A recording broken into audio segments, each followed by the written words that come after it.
Этиштерди мамилеси жөнүндө сөз кыла баштадык. Жөнөкөй эле мисал, биз өтө терең грамматикалык теорияга аябай терең кирбестен гана жөн гана мисал аркылуу эстеп көрөлүк. Башта, анан баштал деген сөз айтканбыз.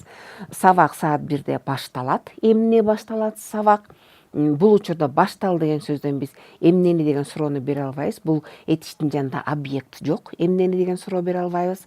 Ал эми мен сабакты саат 1-де баштайм. Башта деген сөздө мен эмнени деген суроону бере алам. Мен эмнени баштайм? Сабакты баштайм.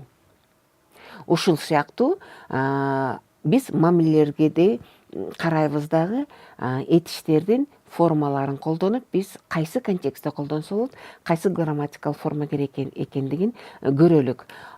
Бул жерде мен берчү мисалдар алдын ала айткан мисалдарга караганда кененирээк болот. Биринчиден, экинчиден сүйлөмдөрдүн өзүндө, мисалдардын өзүндө силерге көбүрөөк түшүнүктүү болот. Мисалы, биз бир этишти алалык, бил деген этишти алабыз. Менин сунуштай турган формаларым бил, билин, билдир. 3 сүйлөмдүн мисал кылам, 3 сүйлөмдү. Ошонун кайсынысына бил деген туура келет, кайсынысына билин деген туура келет, анан кайсынысына билдир деген туура келет. Анан акыркы кошумча тапшырма ушул мисалдарды аткарып жатып эле грамматикалык тапшырманы аткарып жатып ойлонуп көрүңүз. Кайсынысын бил деген сөздүбү, же билин деген сөздүбү, же билдир деген сөздүбү, кайсынысын расмий кагаз жазууда колдонсо болот, расмий чөрүдө кайсынысын колдонсо болот, ошону ойлонуп көрүңүз. Биринчи мисал мындай: текшерүүнүн жыйынтыгы жоопту катчыдан эмне кылсаңыз болот? Текшерүүнүн жыйынтыгын жоопту катчыдан билсеңиз болот. Текшерүүнүн жыйынтыгын жоопту катчыдан билинсеңиз болот.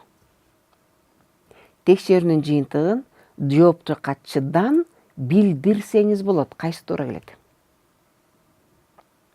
Албетте, текшерүүнүн жыйынтыгын жоопту катчыдан билсеңиз болот. Ким билет? Сиз билесиз. Эмнени билесиз? Текшерүүнүн жыйынтыгын.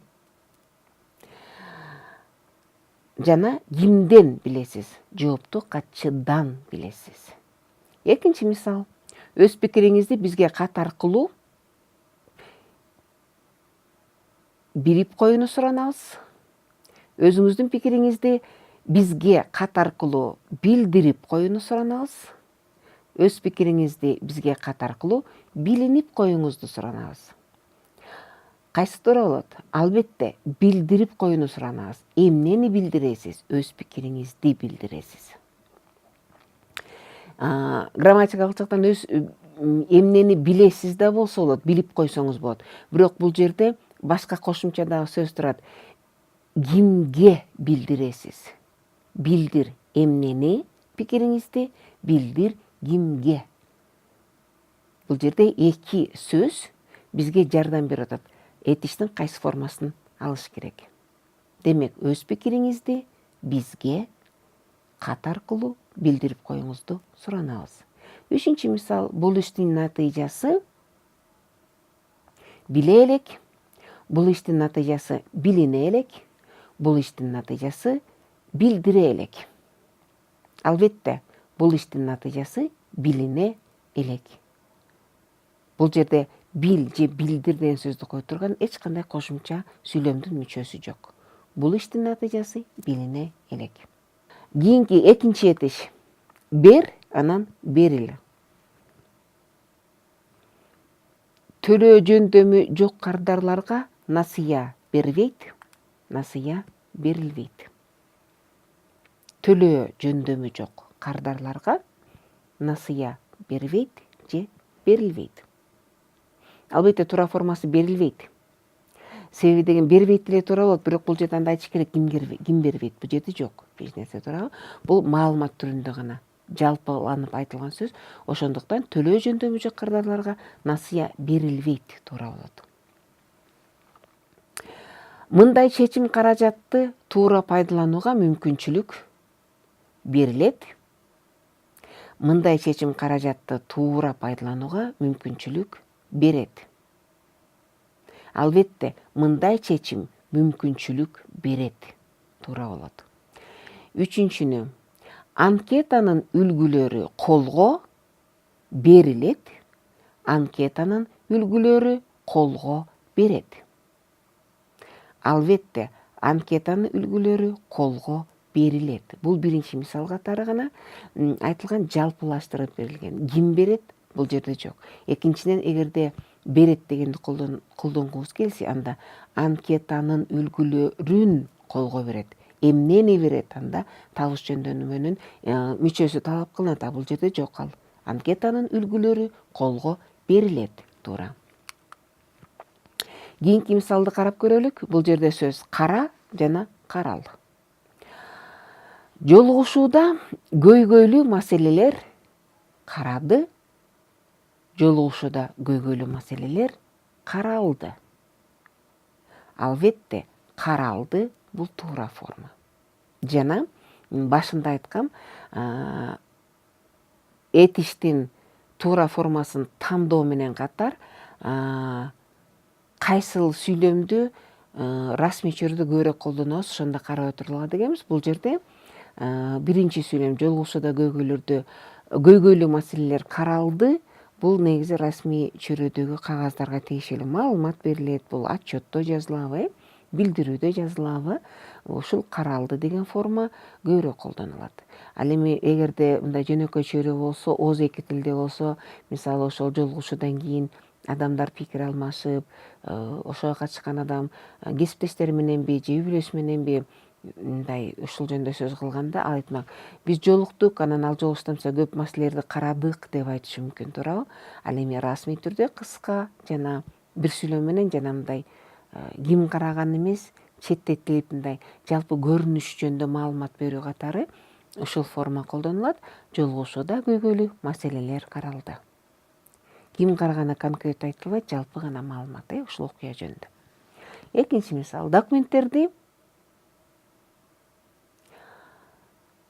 эмне карап чыккандан кийин гана талкуулай алабыз, же документтерди каралып чыккандан кийин гана талкуулай алабыз.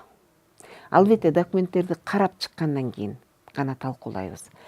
Себеби деген бул жерде эмнени карайбыз же эмнени каралды, кайсы турат? Албетте, эмнени карайбыз.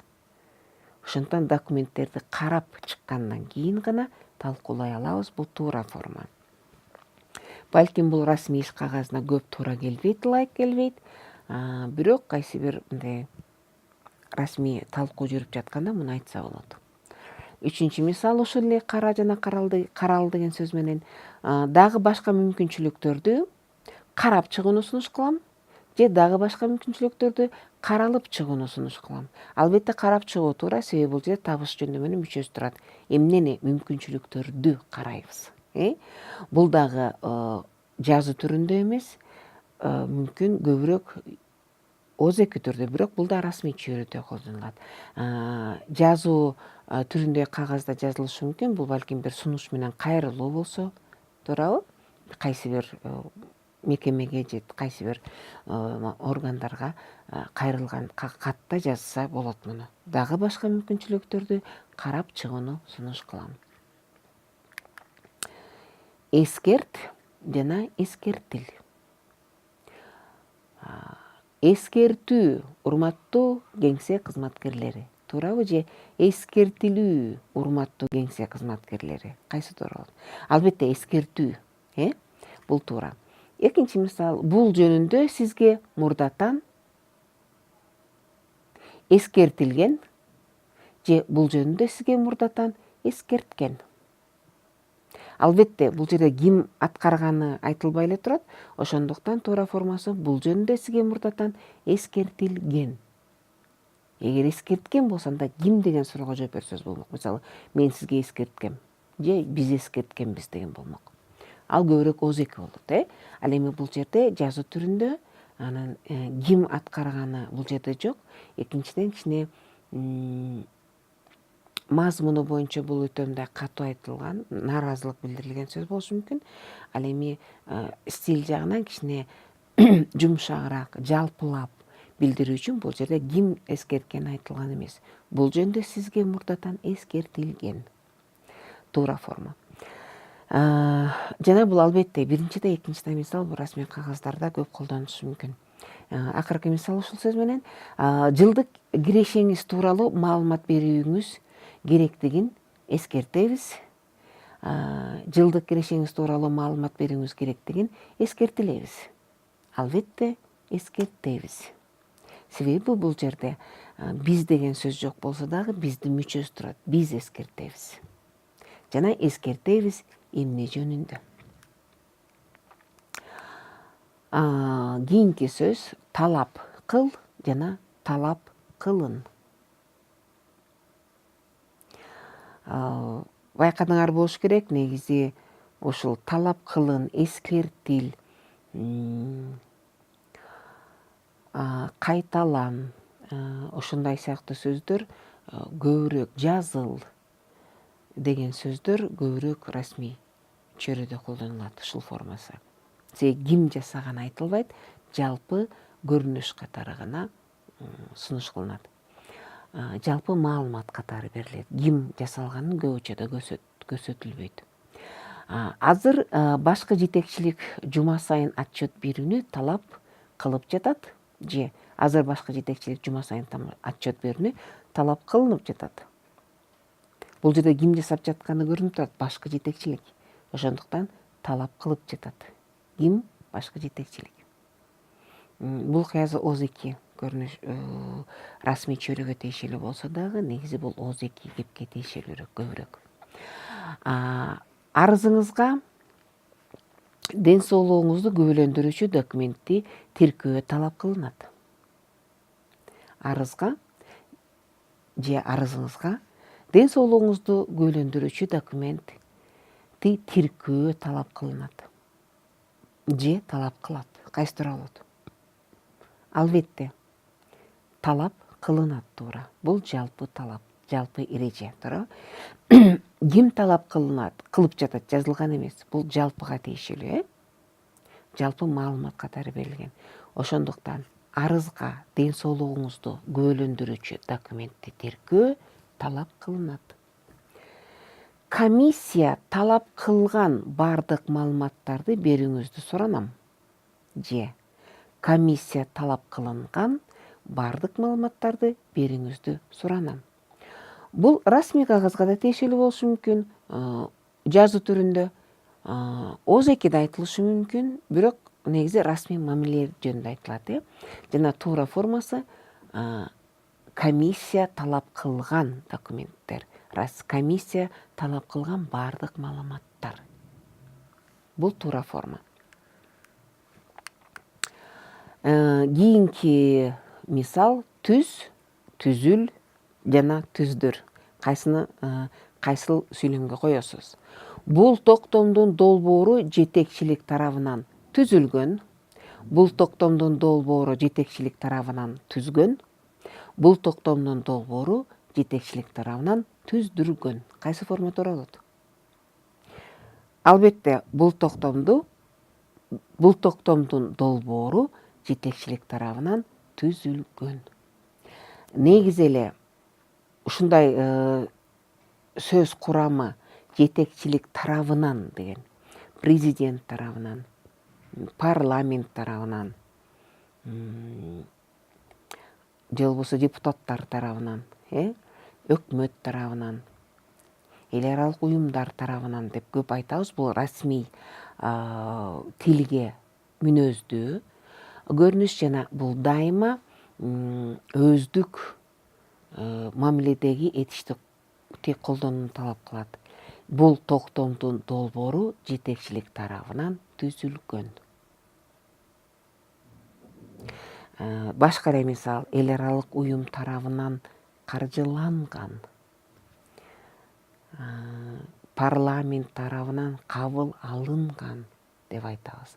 Бул дайыма расмий чөйрөдө колдонулчу грамматикалык курам болуп эсептелинет. Салыштыруу үчүн ооз-эки ушул эле маанидеги ушул эле маалыматты биз ооз-эки түрдө берип көрөлүк. Ооз-эки стилде. Бул токтомдун долбоору жетекчилик тарабынан түзүлгөн. Бул токтомдун долбоорун жетекчилик түздү деп айтабыз туурабы? Же болбосо бул иш-чараны эл аралык уюмдар каржылады жөн гана. Жокса түгүл айтабыз, бул иш-чараны өткөргөнгө эл аралык уюмдар акча берди деп айтып койсок деле болот.